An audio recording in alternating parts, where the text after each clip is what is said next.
Have you ever wondered if stories are more than just words?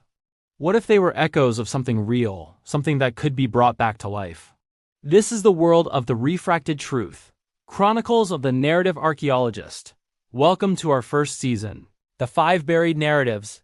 Today, we begin Chapter 1, The Man Who Spoke to Ghost Stories. Our story centers on Kalen Voss. Once a respected digital historian, now a man living in the shadow of disgrace. His theories on the living narrative were ridiculed, his career shattered. But for Kalen, the greatest loss was personal. His daughter, Alara, gone too soon.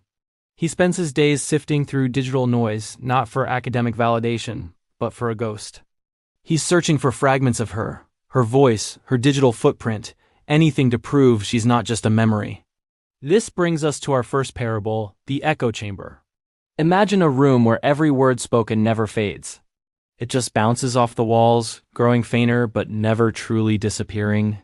Now, what if that room wasn't made of stone, but of data? What if every thought, every story, every forgotten whisper was still out there, echoing in the vast, silent chambers of the internet? This is the world Kalen Voss inhabits, a man listening for a single beloved echo in a deafening hall of forgotten voices. One night, while decrypting a heavily corrupted data stream, a piece of digital junk most would have discarded, he hears it. Faint, distorted, but unmistakable, Alara's voice. It's a single, impossible word whispered across the static. The data's origin tag leads him on a frantic digital chase, a trail of breadcrumbs left in the code.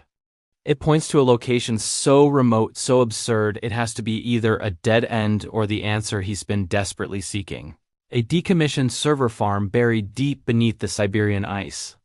Driven by a grief that borders on obsession, Kalen uses the last of his resources, calls in favors he can't repay, and makes his way to the frozen wastes of Siberia. He finds the facility, a forgotten relic of a forgotten era, encased in permafrost. Inside, it's a cathedral of obsolete technology, servers humming with a strange, latent energy. It feels less like a data center and more like a crypt. At the heart of this frozen labyrinth, he discovers the source of the transmission. It's a device unlike anything he's ever seen. It's not a server, not a storage unit. An ancient inscription calls it the Chronicle Refractor. And Kalen, the disgraced historian, realizes his wildest theories weren't just theories. They were prophecies. The refractor doesn't just store stories. It uses data as a blueprint to reconstruct them, to resurrect them as tangible, living simulations. It's an engine that turns fiction into fact. He finds the interface, a swirling vortex of light and code. He sees files, but they aren't labeled with dates or user IDs. They have names like the Song of the Sunken City and the Clockwork King's Gambit. And then he sees the one that's currently active, the source of his daughter's voice, a narrative titled The Last Forest. He reaches out, his fingers brushing against the console.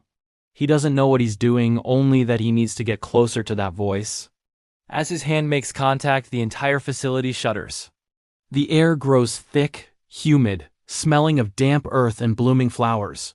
A jolt of energy throws him back. Alarms blare, the system overloads, and the simulation destabilizes. Back in his small, sterile apartment thousands of miles away, Kalen awakens, thinking it was all a fever dream born of grief and cold. But something is wrong. A strange green vine is creeping up his wall, a plant that couldn't possibly grow in his urban high-rise. A soft, mossy carpet begins to sprout from his floorboards. Impossible, vibrant vegetation, pulsing with a faint, otherworldly light, starts to fill his room. The air is no longer his own. It's the air of a primal, ancient woodland.